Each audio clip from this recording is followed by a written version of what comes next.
അതിൻ്റെ സെക്രട്ടറിയായി തിരഞ്ഞെടുക്കപ്പെടുകയും ചെയ്തു.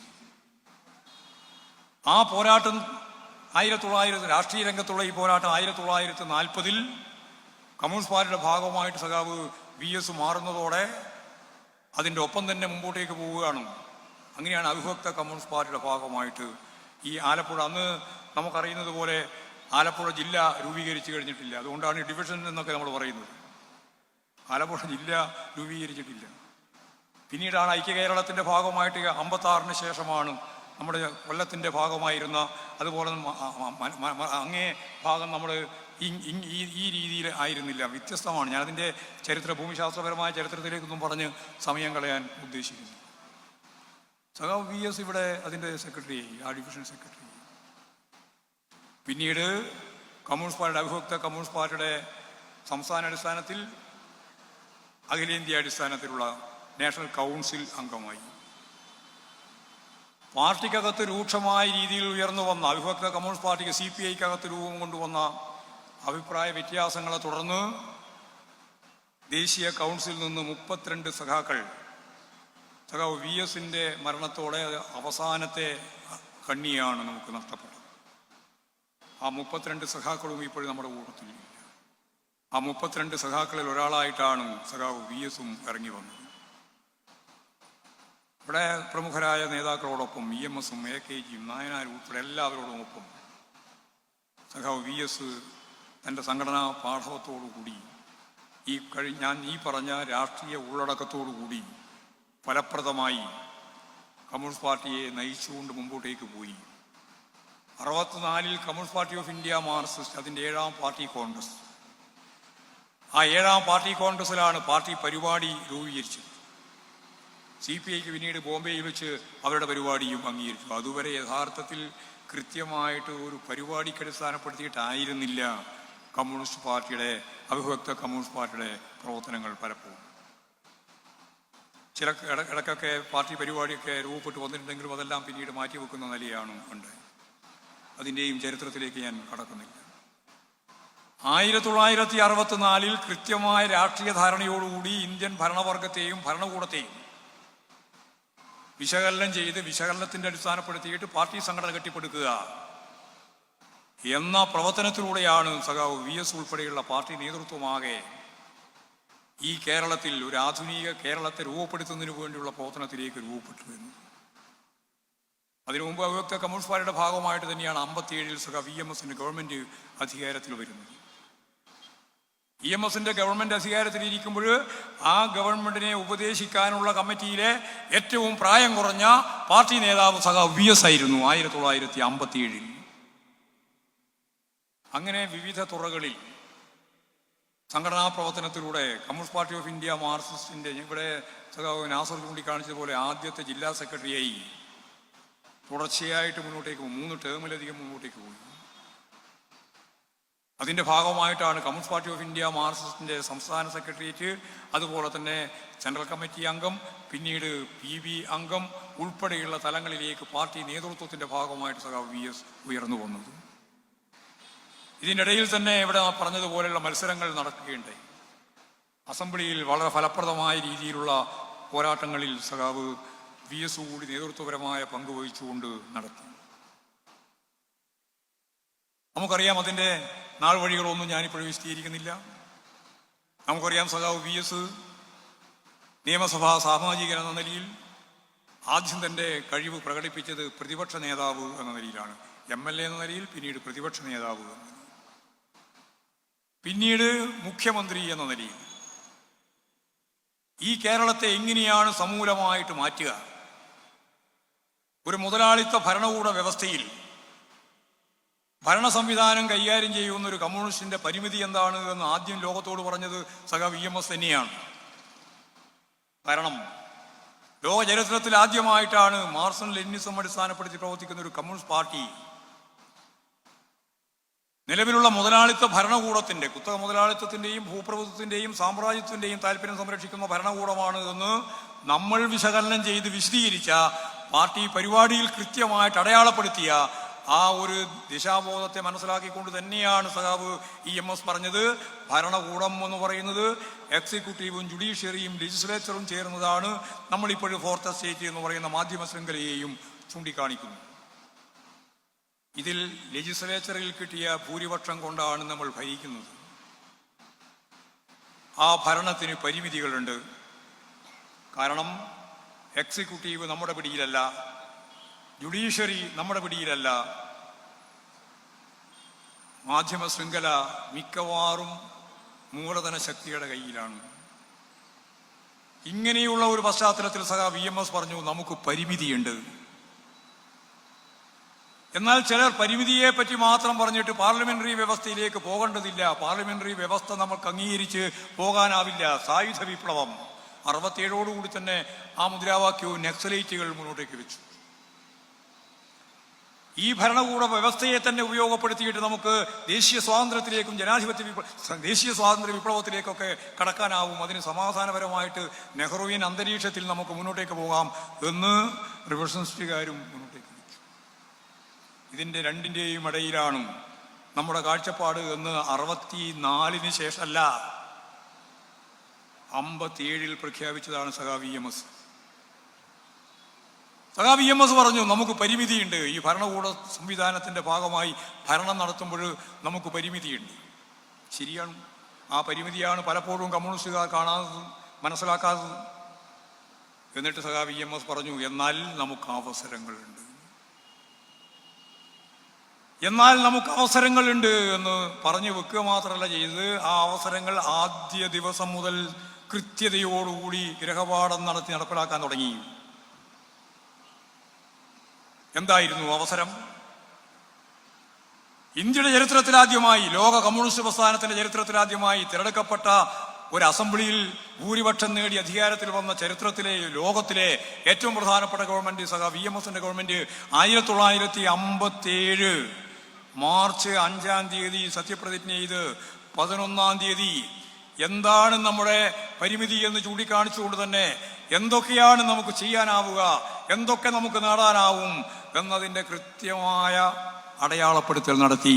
അന്ന് 11 ആ 11 സഖാവ് EMSന്റെ ഗവൺമെന്റ് ഒരു ഓർഡിനൻസിലൂടെ ഈ കേരളത്തിലെ പാവപ്പെട്ട മനുഷ്യരെ, കുടികിടപ്പുകാരെ, കുടിയാന്മാരെ അവരുടെ ഭൂമിയിൽ നിന്ന് ഒഴിപ്പിക്കാൻ ആർക്കും ഇനി അവകാശമില്ല. വളരെ ചെറുതാണ് പ്രഖ്യാപനം. കുടികിടപ്പുകാരെ ഒഴിവാക്കാൻ ഇനി അവകാശമില്ല, ഒഴിപ്പിക്കാൻ അവകാശമില്ല.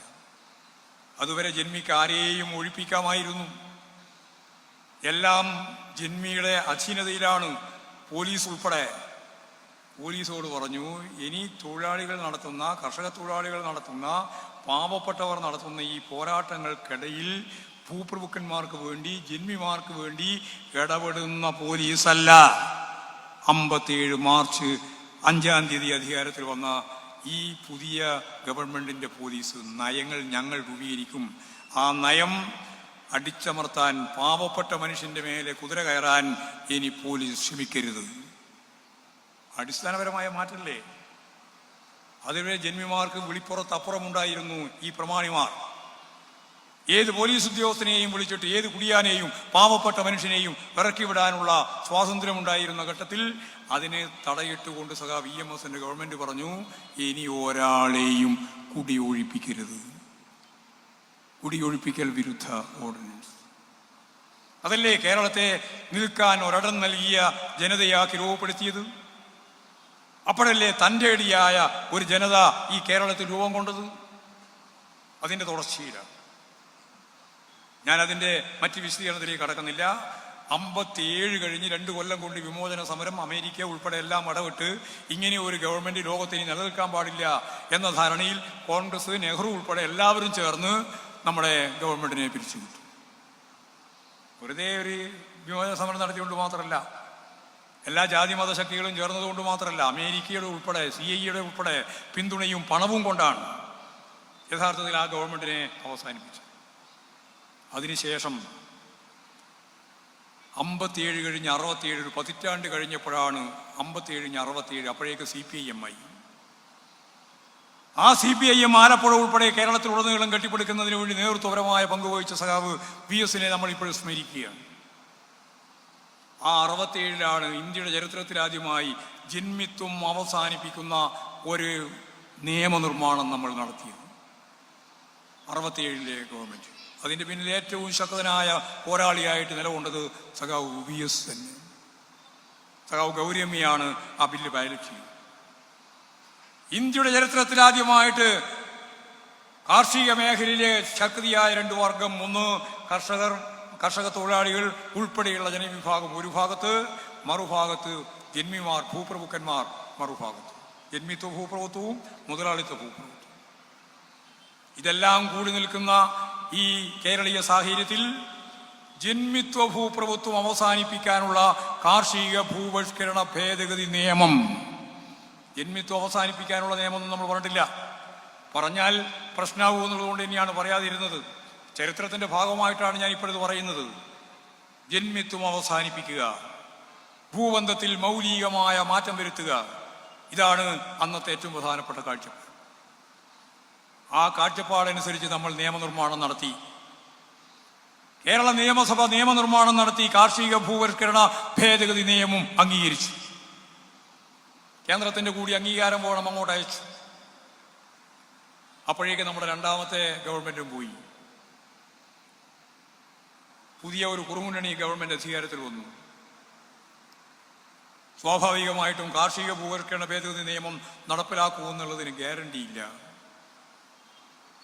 അവിടെയാണ് കമ്മ്യൂണിസ്റ്റ് പ്രത്യയശാസ്ത്രത്തിന് കേരളത്തിൻ്റെ, ഇന്ത്യയുടെ ഏറ്റവും പ്രധാനപ്പെട്ട സംഭാവന.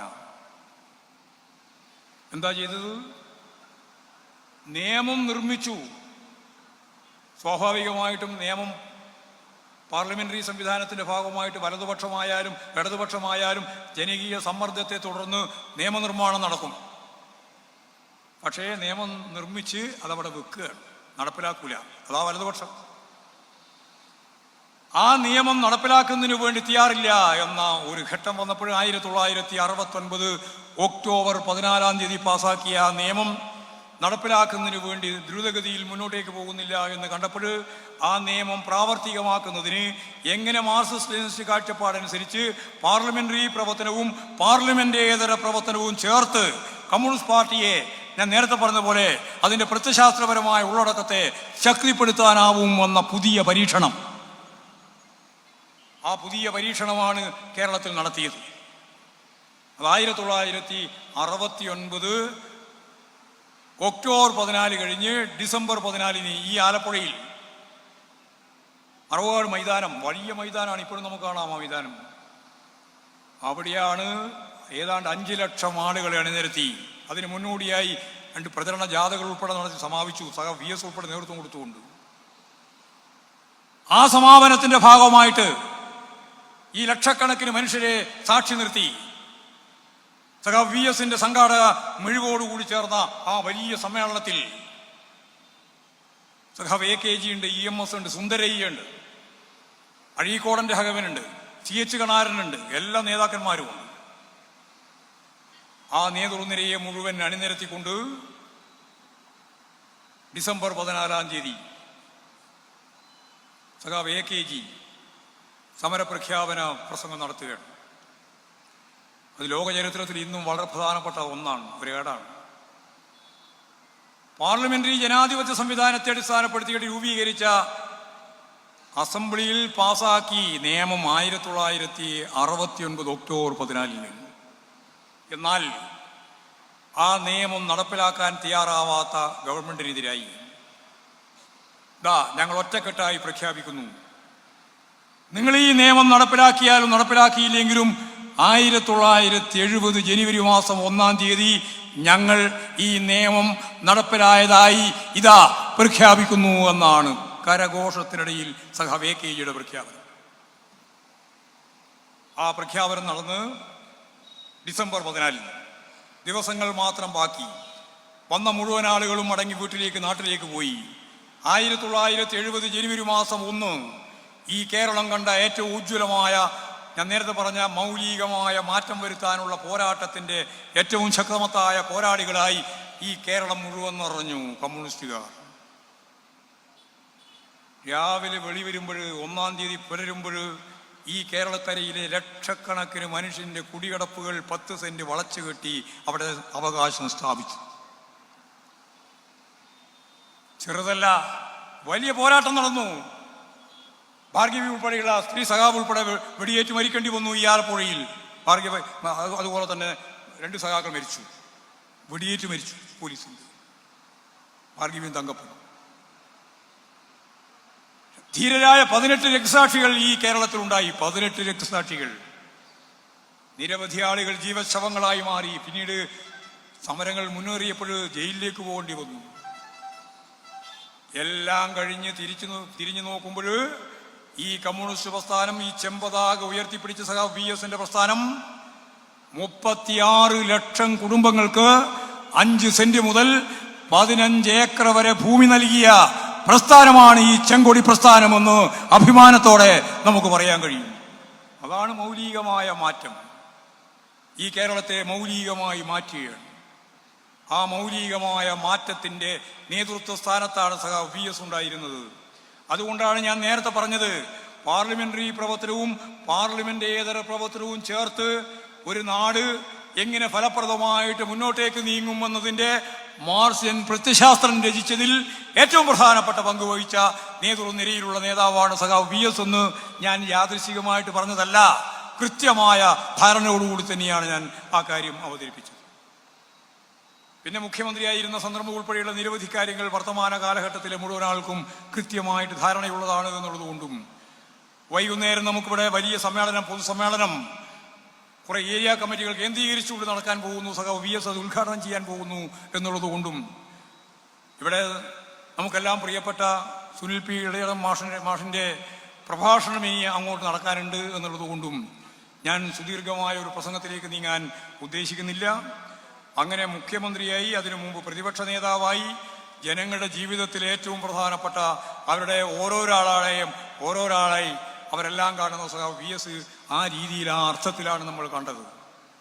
കഴിഞ്ഞ വർഷം നമുക്കറിയുന്നത് പോലെ നമ്മെ വിട്ടുപിരിഞ്ഞ സഖാവ് VS-ന്റെ അന്ത്യയാത്ര. ആ അന്ത്യയാത്രയുടെ മുന്നിൽ, എല്ലാവരുടെയും മുന്നിൽ സഞ്ചരിച്ച CPIM-ന്റെ സംസ്ഥാന സെക്രട്ടറി എന്ന രീതിയിൽ ഒരു വാഹനത്തിൽ മുന്നോട്ടേക്ക് വന്ന കാഴ്ച അതൊരു അത്ഭുതകരമായ കാഴ്ച തന്നെയാണ്. ലോകത്ത് നടന്ന കമ്മ്യൂണിസ്റ്റ് വിപ്ലവകാരികളുടെ നിര്യാണത്തെ തുടർന്ന് നടത്തിയിട്ടുള്ള വിലാപയാത്ര, അല്ലെങ്കിൽ അത്തരത്തിലുള്ളൊരു യാത്ര സഖാവ് VS-ന് ലഭിച്ചു എന്നുള്ളത് നമ്മളെല്ലാം കാണുക. ജീവിതത്തിൻ്റെ നാനാ തുറകളിൽ നിന്നുള്ള മനുഷ്യരുടെ ഒരു ഒഴുകി ചേരുന്ന അവസ്ഥയാണ് നമ്മൾ കണ്ടത്. തിരുവനന്തപുരം മുതൽ ഇവിടെ അവസാനിക്കുന്നത് വരെ ഈ അന്ത്യവിശ്രമം കൊള്ളുന്ന ഇപ്പോഴും നമ്മൾ ഉണ്ടാക്കിയിട്ടുള്ള ഈ മണ്ഡപത്തിൻ്റെ അവിടെ അവസാനത്തെ അന്ത്യവിശ്രമ സമയം വരെ ഈ കേരളത്തിൻ്റെ വിവിധ മേഖലയിൽ നിന്ന് ആളുകൾ ഒഴുകിയെത്തി. ഇവിടെ ഇപ്പോഴും പുഷ്പാർച്ചനയുടെ ഭാഗമായിട്ട് വിളിച്ചതുപോലെ കണ്ണേ കരളെ VS, ഇല്ല നിങ്ങൾ മരിക്കുന്നില്ല എന്ന മുദ്രാവാക്യം ഉയർത്തിയിട്ടുള്ള ലക്ഷക്കണക്കിന് മനുഷ്യരെയാണ് നമ്മൾ തിരുവനന്തപുരം മുതൽ ആലപ്പുഴ വരെ കണ്ടത്. അതൊരു വൈകാരിക പ്രകടനമായിരുന്നു. എങ്ങനെയാണ് വൈരുദ്ധ്യാത്മക ഭൗതികവാദിയായ നമ്മളും കമ്മ്യൂണിസ്റ്റുകാർ ഇങ്ങനെ വൈകാരിക തലത്തിൽ പൊട്ടിക്കരഞ്ഞുകൊണ്ട് സഖാവിനെ കൃത്യമായിട്ട് യാത്ര നൽകുന്ന ഒരു സമീപനം എങ്ങനെ ഉണ്ടായി എന്ന് പരിശോധിക്കുമ്പോഴാണ് ആരെങ്കിലും വെറുതെ പൊട്ടിക്കരയുന്നതല്ല, മനുഷ്യൻ്റെ മനസ്സിനെ ബാധിക്കുന്നതാണ്. അവർ സ്വാംശീകരിച്ച ഈ വിപ്ലവ അവബോധത്തിൻ്റെ ഭാഗമായി എന്നോടൊപ്പമുള്ള എൻ്റെ ഒരു സഹോദരനെ പോലെ എൻ്റെ സഹപ്രവർത്തകൻ മരിക്കുന്നു എന്ന് വരുമ്പോൾ കാണുന്ന ആ വൈകാരികമായ ഒരു അവസ്ഥ, അത് കരൾ പൊട്ടുന്ന രീതിയിൽ മനുഷ്യർ അവതരിപ്പിക്കുകയാണ്. കാണുകയാണ് നമ്മൾ ഒരു മനുഷ്യൻ്റെ ജീവിതം. ഞാൻ നേരത്തെ പറഞ്ഞ പോലെ ഒരു വിപ്ലവകാരിയുടെ ജീവിതം, സാമൂഹ്യ പരിവർത്തനത്തിന് വേണ്ടി വിവിധ ദിശകളിൽ ഇടപെട്ട് സാമൂഹ്യ ജീവിതത്തെ മുന്നോട്ടേക്ക് നയിക്കാൻ പാടുപെട്ട് പണിയെടുത്ത് തൻ്റെ വ്യക്തിപരമായ ജീവിതത്തിൻ്റെ എല്ലാ തലങ്ങളിലുമുള്ള പ്രയാസങ്ങളും എല്ലാ രീതിയിലുള്ള സഹനപൂർവമായ ജീവിത അനുഭവങ്ങളും ഒന്നും വകവെക്കാതെ മുന്നോട്ടേക്ക് പോയി കേരളത്തിൻ്റെ പ്രിയപ്പെട്ട നേതാവായി സഖാവ് VS മാറുന്ന അവസ്ഥയാണ് നമ്മൾ കണ്ടത്. ആ മാറ്റത്തിൻ്റെ പ്രക്രിയയിൽ ഇടപെട്ടവരാണ് സഖാവ് VSനെ കണ്ണേ കരളെ VS എന്ന അഭിസംബോധന ചെയ്ത് ഇല്ല മരിക്കില്ല ഒരു കാലത്തും ഒന്ന് സ്വന്തം ഏറ്റുവിളിച്ച് അവരത് പ്രകടനമായ രീതിയിൽ പ്രഖ്യാപിച്ച സഖാവ് VSന്റെ ഒരു യാത്രാ ഇതൊരു പുതിയ അനുഭവമായിരുന്നില്ലേ നമുക്ക്? ആലപ്പുഴക്ക് പ്രത്യേകമായും അതൊരു അനുഭവമായിരുന്നു. കേരളത്തിന് ഒരു പുതിയ അനുഭവമായിരുന്നു. VS ഇല്ലാത്ത ഒരു വർഷം ഇപ്പോഴും നമ്മൾ പിന്നിട്ടിരിക്കുകയാണ്. ഒരു പുതിയ ഗവൺമെന്റ് UDFന്റെ ഗവൺമെന്റ് അധികാരത്തിൽ വന്നിരിക്കുകയാണ്. ഈ കേരളം നേടിയ, ഞാൻ നേരത്തെ പറഞ്ഞ മൗലികമായ മാറ്റം ഉൾപ്പെടെ ചേർത്തുണ്ടാക്കിയ എല്ലാറ്റിനെയും തകർക്കുമെന്നുള്ളതിന് കൃത്യമായ അവതരണമാണ് വൈറ്റ് പേപ്പറിലൂടെയും പിന്നീട് നടന്ന നമുക്കെല്ലാം അറിയുന്ന ബഡ്ജറ്റിലൂടെയും നടത്തിയിട്ടുള്ളത്. ഞാനതിൻ്റെ വിശദീകരണത്തിലേക്ക് കടക്കുന്നില്ല. കേരളത്തെ മുഴുവൻ സ്വകാര്യവൽക്കരിക്കാൻ, ആഗോളവൽക്കരണത്തിൻ്റെ ഭാഗമാക്കി മാറ്റാൻ, നമ്മുടെ തീരപ്രദേശങ്ങളും കടലും നമ്മുടെ മണ്ണും ഭൂമിയുമെല്ലാം പൂർണ്ണമായി കുത്തക മുതലാളിമാർക്ക് തീരെഴുതി കൊടുക്കാൻ നടത്തിക്കൊണ്ടിരിക്കുന്ന 2 മാസം പൂർത്തിയായ ഒരു ഗവൺമെൻറ്റിൻ്റെ മുമ്പിലാണ് നമ്മൾ ഈ ദിനാചരണ പരിപാടി നടത്തിക്കൊണ്ടിരിക്കുന്നത്. സ്വാഭാവികമായിട്ടും ഇനി അങ്ങോട്ട് വലിയ പോരാട്ടങ്ങൾ നടക്കും. ഇന്ത്യയിലാണെങ്കിൽ ഇന്നലെ നമ്മൾ കണ്ട ഏറ്റവും ഉജ്ജ്വലമായ ഒരു പോരാട്ടം യുവാക്കളുടെ, യുവതികളുടെ ഒരു പോരാട്ടം നമ്മൾ കണ്ടു. 10,000-കണക്കിന് ആളുകൾ ഇരമ്പിയെത്തിയിട്ടുള്ള പാർലമെന്റ് മന്ദിരത്തിന്റെ മുമ്പിലേക്കുള്ള മാർച്ച്. ചരിത്രത്തിലില്ലാത്ത രീതിയിൽ, കഴിഞ്ഞ കാലത്തൊന്നും ഇല്ലാത്ത രീതിയിൽ അവർ ഇരമ്പി കയറിയത് പാർലമെന്റ് മന്ദിരത്തിന്റെ തൊട്ടടുത്ത് വരെയാണ്. എല്ലാ ബാരിക്കേഡുകളെയും ഉല്ലംഘിച്ചുകൊണ്ട് ഈ ജനത എന്ന് പറഞ്ഞാൽ ഈ യുവജനം, വിദ്യാർത്ഥി യുവജന പ്രസ്ഥാനം, SFI കൂടി ചേർത്തുകൊണ്ട് നടത്തിയിട്ടുള്ള ആ ഉജ്ജ്വലമായ പോരാട്ടം അതാണ്. ആ പോരാട്ടത്തിൽ നിരവധി കുട്ടികൾ ഇപ്പോൾ ആശുപത്രിയിലാണ്. ലാത്തി ചാർജ് മാത്രമല്ല, ഗ്രനേഡ് ഉപയോഗിച്ചിട്ടുണ്ട്, ടിയർ ഗ്യാസ് ഉപയോഗിച്ചിട്ടുണ്ട്, ലാത്തി ഉപയോഗിച്ചിട്ടുണ്ട്. പെൺകുട്ടികൾ ഉൾപ്പെടെ തല തല്ലിപ്പൊളിക്കുന്ന അവസ്ഥ നമ്മൾ കൃത്യമായിട്ട് ദയനീയമായിട്ട് കണ്ടിട്ടുണ്ട്. ഇന്ത്യയുടെ ചരിത്രത്തിൽ തലസ്ഥാന പട്ടണത്തിൽ നടന്ന ഏറ്റവും ശക്തമത്തായ പ്രതിരോധവും ഏറ്റവും ശക്തമത്തായ കടന്നാക്രമണവും നമ്മൾ ഇന്നലെ കണ്ടു. ഇത് കേന്ദ്ര വിദ്യാഭ്യാസ വകുപ്പ് കൈകാര്യം ചെയ്യുന്ന മന്ത്രി പ്രധാൻ രാജിവെക്കണമെന്ന് പറഞ്ഞുകൊണ്ടാണ്. കാരണം ഇവിടെ നടത്തുന്ന, രാജ്യം മുഴുവൻ പങ്കെടുക്കുന്ന ലക്ഷക്കണക്കിന് കുട്ടികൾ എഴുതുന്ന പരീക്ഷ, നീറ്റ് പരീക്ഷ, ആ പരീക്ഷയിൽ കൃത്രിമം നടത്തി ആ പരീക്ഷ തന്നെ റദ്ദാക്കുന്ന പശ്ചാത്തലത്തിൽ 10-20 കുട്ടികളാണ് ആ സമ്മർദ്ദം സഹിക്കാൻ കഴിയാതെ ആത്മഹത്യ ചെയ്യേണ്ടി വന്നത്. ആ ആത്മഹത്യ ചെയ്ത കുട്ടികളുടെ രക്ഷിതാക്കൾ ഉൾപ്പെടെ പങ്കെടുത്തുകൊണ്ടുള്ള സമരമാണ് ഇന്നലെ നമ്മൾ കണ്ടത്. ആ സമരം വമ്പിച്ച വിജയമാക്കുന്നതിന് വേണ്ടി കേരളത്തിലെ മുഴുവൻ യുവാക്കളും, പ്രത്യേകിച്ച് വിദ്യാർത്ഥികൾ ഉൾപ്പെടെ സജീവമായി രംഗത്തിറങ്ങുന്ന ഒരു കാഴ്ചയാണ് ഇന്നലെ മുതൽ നമ്മൾ കണ്ടുകൊണ്ടിരിക്കുന്നത്. അതുകൊണ്ടാണ് കേന്ദ്ര ഗവൺമെന്റിന് അവരുമായി സമരം നടത്തുന്നവരുമായി ചർച്ച ചെയ്യാം എന്ന തീരുമാനത്തിലേക്ക് വരേണ്ടി വന്നത്. ഒരു ഭാഗത്ത് ഇടതുപക്ഷ പ്രസ്ഥാനത്തിനും പുരോഗമന ശക്തികൾക്കുമെതിരായി ലോകത്ത് തന്നെ വലതുപക്ഷ തീവ്ര ശക്തികൾക്ക് മുൻകൈ കിട്ടുമ്പോൾ ലോകത്താകെയും വർഗീയ നിലപാടുകൾ സ്വീകരിച്ചുകൊണ്ട് മതനിരപേക്ഷതയെ തകർത്ത് ഒരു ഹിന്ദുത്വ അജണ്ട വെച്ച് മുന്നോട്ടേക്ക് പോകുന്ന ഫാസിസ്റ്റിക് സമീപനം സ്വീകരിക്കാൻ തയ്യാറെടുത്തുകൊണ്ടിരിക്കുന്ന ഒരു ഗവൺമെന്റ് നരേന്ദ്രമോദിയുടെ നേതൃത്വത്തിൽ ഇവിടെ ഉള്ളപ്പോൾ അതിനെതിരായി പ്രതിഷേധിക്കുന്ന പുതിയ തലമുറയെ ആകെ അടിച്ചമർത്തി ഞങ്ങളിതാ ഈ ഇന്ത്യ ഭരിക്കുമെന്ന് പ്രഖ്യാപിക്കാൻ അവർക്കാവില്ല, ലോകത്തൊരു ശക്തിക്കുമാവില്ല. ലോകത്ത് തൊഴിലാളി വർഗ പ്രസ്ഥാനം കാണുന്നത് ഏതെങ്കിലും ഒരു നാട്, ഏതെങ്കിലും രാജ്യത്തിന്റെ ഏതെങ്കിലും ഒരു ഭാഗം ഒരിക്കലും അടിച്ചമർത്തനത്തിന്റെ ഭാഗമായിട്ട് മാത്രം പിന്നോട്ടേക്ക് പോകുന്നവരല്ല ജനത. ലോകത്തെവിടെയും അത് തന്നെയാണ്. താൽക്കാലികമായ പരാജയങ്ങൾ ഉണ്ടാവും. ആ പരാജയങ്ങൾ ഏറ്റുവാങ്ങിക്കൊണ്ട് തന്നെ പുരോഗതിയിലേക്ക്, പുതിയ തലത്തിലേക്ക് നമുക്ക് ലോകവ്യാപകമായിട്ട് മുന്നേറാനുള്ള പുതിയ ശക്തികൾ അമേരിക്ക ഉൾപ്പെടെയുള്ള മേഖലയിൽ രൂപപ്പെട്ടു വരുന്നു എന്നുള്ളതാണ് ഒരു പൊതുവായ ചിത്രം. നമുക്ക് ഇന്ത്യയിലും ആ നിലയിൽ മുന്നോട്ടേക്ക് പോകാൻ കഴിയും. ഇവിടെ ആഗോളവൽക്കരണത്തിന്റെയും സ്വകാര്യവൽക്കരണത്തിന്റെയും ഈ രാജ്യമാകെ തൂക്കി വിൽക്കുന്നതിന്റെയും ഭാഗമായിട്ട് നിലപാടുകൾ VD സതീശനും UDFും ചേർന്ന് മുന്നോട്ട് കൊണ്ടുപോകുമ്പോൾ വർഗീയ ശക്തികൾ അഴിഞ്ഞാട്ടം നടത്തുന്ന, വർഗീയ ശക്തികൾക്ക് പൂർണ്ണമായിട്ട് കീഴടങ്ങുന്ന ഒരു ഗവൺമെന്റായി, ഒരു BJP ഗവൺമെന്റിനെ പോലെ നിലപാട് സ്വീകരിക്കുന്ന ഒരു സമീപനം സ്വീകരിക്കുന്നു ഇവിടെ ഈ കേരളത്തിൽ എന്നുള്ളതാണ് ഞങ്ങളല്ല, കോൺഗ്രസിന്റെ അഖിലേന്ത്യാ നേതാക്കന്മാർ ഉൾപ്പെടെ ചൂണ്ടിക്കാണിക്കുന്നത്. ഇത് ഈ ഗവൺമെന്റ് മറ്റെല്ലാ സംസ്ഥാന ഗവൺമെന്റുകളെയും പോലെ അദാനിക്ക് വേണ്ടി പ്രവർത്തിക്കുന്ന ഒരു ഗവൺമെന്റാണെന്ന് പറയാനാവില്ല എന്ന് പറഞ്ഞത് അങ്ങനെ ആവാൻ പറ്റില്ല എന്ന അർത്ഥത്തിൽ തന്നെയാണ്. പക്ഷേ അതിലേക്കാണ് വി ഡി സതീശന്റെ നിലപാട്. ഇതിനെല്ലാം ചെറുത്തു നിന്നുകൊണ്ട് സഖാവ് വി എസിന്റെ ഊർജം, സഖാവ് വി എസിന്റെ സ്മരണ നമ്മൾ ഉൾക്കൊള്ളുന്നു എന്ന് പറയുന്നത് കേവലമായ യാന്ത്രികമായ ഒരു വിശദീകരണമല്ല. അത് ഈ കേരളത്തിലെ കമ്മ്യൂണിസ്റ്റ് പ്രസ്ഥാനത്തിന്റെ കരുത്ത്, കമ്മ്യൂണിസ്റ്റ് പ്രസ്ഥാനത്തിന്റെ പോരാടാനുള്ള ആ ആർജവം, അതെല്ലാം ചേർത്തുകൊണ്ട് ഈ ഗവൺമെന്റ്, UDFന്റെ ഗവൺമെന്റ് തെറ്റായ നിലപാടുകൾ സ്വീകരിക്കുമ്പോൾ, കേന്ദ്ര ഗവൺമെന്റ് തെറ്റായ നിലപാടുകൾ, ഇപ്പോഴും കുട്ടികൾക്കെതിരായി നടന്ന കടന്നാക്രമണം ഉൾപ്പെടെയുള്ള കാര്യങ്ങളെല്ലാം വെച്ച് അതിശക്തിയായ പോരാട്ടങ്ങളിലേക്ക്, സമരങ്ങളിലേക്ക് ഞങ്ങളിതാ മുന്നേറുന്നതിനുള്ള കരുത്തായി സഖാവ് വി എസ് അങ്ങയെയാണ് ഞങ്ങൾ മാതൃകയാക്കുന്നത് എന്ന് ഈ അനുസ്മരണ സമ്മേളനത്തിൽ ചൂണ്ടിക്കാണിച്ചുകൊണ്ട് ഈ സമ്മേളനം ഔപചാരികമായി ഉദ്ഘാടനം ചെയ്തതായിട്ട് അറിയിച്ചുകൊണ്ട് ഞാൻ എൻ്റെ വാക്കുകൾ ഉപസംഹരിക്കുകയാണ്.